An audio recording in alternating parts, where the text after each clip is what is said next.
pergunta para vocês aqui, ó, do Francisco.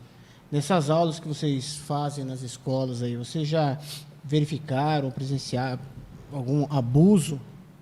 Se viram algum abuso de criança, tudo? E qual atitude que se toma? Bom, nós trabalhamos com caixinha de pergunta, né, Marcelo? Isso. E justamente nessa caixinha de pergunta, a gente sempre fala, olha, vocês têm a oportunidade de fazer denúncias também. E eu já deparei já com situações, e claro que, em primeiro lugar, eu chamo a direção da escola, né? Olha, situação é essa, tal, vamos tentar verificar realmente até que ponto que é a verdade. E quando chega na verdade, a gente faz o boletim de ocorrência, né? E procura de toda maneira cercar a criança para que ela tenha aquela sensação de proteção também. Mas já tive várias situações já. Você também, Marcelo? Isso, já. Inclusive, quando... Essa caixinha de perguntas é interessante porque a gente faz uma caixinha, enfeita ela bem enfeitadinha, com os desenhos, o logo do ProErd, deixa na sala de aula. E durante a semana o aluno ele tem a liberdade de lembrar de alguma pergunta que às vezes o aluno tem vergonha de falar na hora lá da aula, porque ele pode falar assim, eu vou fazer a pergunta aqui, aí os instrutores do ProErd vão ler a pergunta lá na frente, eu vou ficar com vergonha, porque minha pergunta pode ser uma pergunta meio... Os amiguinhos também, né? meio fora do eixo, né? Então, eles fazem durante a semana, não precisa se identificar, faz a pergunta lá, coloca nessa caixinha, e aí quando tiver aula lá na escola, que as aulas é uma vez por semana, né? Cada sala de aula é uma vez por semana. Aí a gente retira, né, essas perguntas. E aí eu tirei uma pergunta lá, rapaz, a menina falando que tinha sido abusada. Falei, não acredito. Aí levei para a diretora essa pergunta, tudo. Aí a diretora, não, a gente já sabe, já tem o conselho tutelar tomando conta. Algumas coisas que ela fala, ela tem um problema também, né, psicológico aí envolvido. Algumas coisas que ela fala é para mais, mas o conselho tutelar e a gente já está tomando conta, já está investigando, está tudo certo. E nessa ponta também é complicado saber, né, até que ponto é para mais, até quanto não é, né, porque é uma situação delicada, né, não dá para você saber a fundo mesmo. Exatamente. Por isso que eu procuro envolver sempre a professora, né? Eu sempre chamo a professora para junto, para que talvez ela, pelo tato, né, pela experiência também, ela às vezes conversando, porque às vezes a criança ela fala para você, mas não vai detalhar algumas coisas, né? Então é importante sempre colocar professor, diretor, né, para que a conversa possa fluir de uma forma mais tranquila, sem até constranger a própria criança, né? Sim. Eu sei que é uma situação mais delicada. E vocês têm algum apoio, assim, de algum psicólogo, alguma coisa, junto com o ProErd, alguma coisa, caso... Para as escolas? Caso identifique uma criança, alguém, o ProErd tem um apoio de algum psicólogo ou alguma coisa para estar ajudando ou não? Na realidade, as escolas estaduais parece que está tendo, né? Está tendo? Psicólogos agora, né? Eu não sei qual que é a forma do trabalho deles, assim, a gente não tem aquele vínculo com eles, mas eu sei que tem psicólogos hoje que estão atuantes, sim. Tem mediador também, né? Às vezes os mediadores, né? Também estão atuando nas escolas. Então eles ajudam. É porque é bacana, né? Uma coisa dessa, porque a sim, criança é necessário. muito necessário, né? Pô. Porque a gente não sabe como que está a estrutura, toda a estrutura familiar também Sim. vem bastante. A gente pode pegar crianças de mais periferia, essas coisas assim, é mais complicado porque eles não têm um exemplo, né, para onde tirar. E para o trabalho de vocês é importantíssimo isso, né? Que nem eu desenvolvo também o trabalho com os menorzinhos, né? E justamente nessa dinâmica, né, eu procuro usar o esclarecimento do toque no corpo, né, como semáforo, por exemplo, né?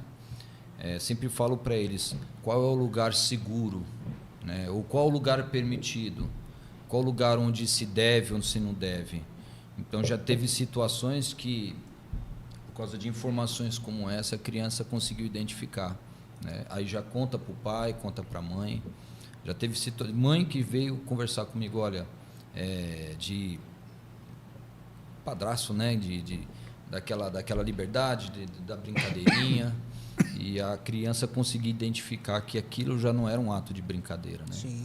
Então, dos pequenininhos, a gente já consegue também passar essas informações para que eles identifiquem, né? até que ponto é a brincadeira, até que ponto é a maldade. Porque às vezes aquela brincadeira constante é meio preocupante, né? Sim, É. sim. Às vezes pode acontecer sem querer um toque, uma coisa ou outra, até Sim. pela criança, né? Se evitar dessas coisas, mas uma coisa contínua, aí já Não, e acende no o sinal, mundo que né? a gente vive, né, rapaz, não sei até que ponto, mas é muito assustador, né? Principalmente na internet, né? A gente vê muitos pais que já entregam cedo, precocemente, né, celular para as crianças. E vai deixando, e a criança vai navegando e vai entrando em coisas que você fica abismado. Olha, eu vou falar pra você, a esposa fica até louca comigo lá.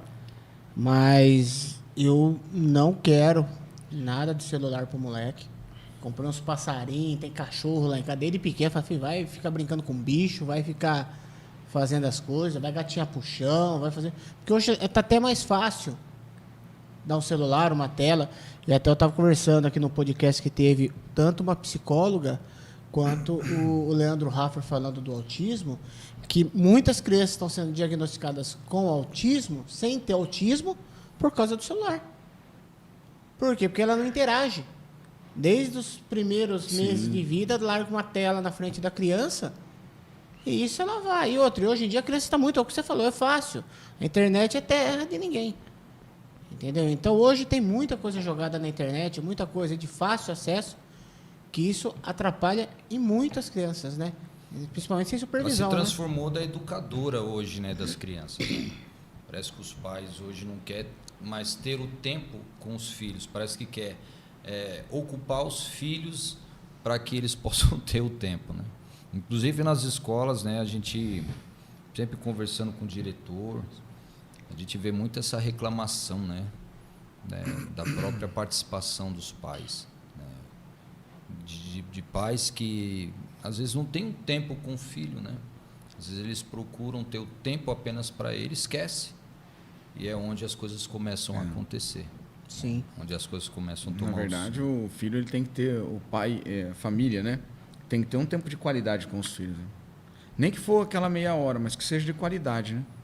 Uma conversa, uma brincadeira ali com os filhos. Pergunta como que foi o dia na escola e tal. Hoje parece que os valores mudaram, né? É. Hoje você vê pessoas, referências na internet de educação de filho que você fala que é um absurdo. É completamente... Sei lá, eu sou meio cismado por falar dessas coisas assim, porque eu acho um absurdo. A minha criação é da antiga, né? Na rua, né? Você Tampando o dedo estourado. Entendeu? Você vê hoje criançada, não sabe o que é brincar de pega-pega, esconde-esconde. Rapaz, eu vivia com os dedos cortados. Eu criançado, hoje só quer pegar carrapato, eu rapaz. falo que não era gente quando era pequeno. Pegar não, carrapato no meio de mata, de ficar soltando pipo, fazendo essas coisas, rapaz. Hoje em dia não outro tem mais tempo, disso. Entendeu? Hoje em dia é medo de tudo, né? Que nem você tá falando a questão do bullying. Antigamente, na nossa época, não vou falar que não existia, mas era a nossa educação que nossos pais passavam, essas coisas, era diferente. A gente sabia até lidar com isso daí. Brigava na escola, no outro dia já era amigo, tava tudo. Hoje não. Hoje, o que acontece? A gente vê ataques nas escolas, o meu ponto de vista, essa tanta repreensão de que, você não pode fazer isso, você não pode, você não pode sofrer. Aí um pai tem uma arma em casa, uma coisa, o filho bota aquilo na cabeça, pega, leva para a escola e faz uma tragédia. Exatamente. Entendeu? Por quê? Porque falta de conversa. De pai, de mãe, entendeu? Porque o pai e mãe acham hoje em dia que a responsabilidade é da escola, e não é. A escola está lá para ensinar, não para educar o filho deles. Mudou os valores, né? Entendeu? E hoje está todo mundo pensando nisso.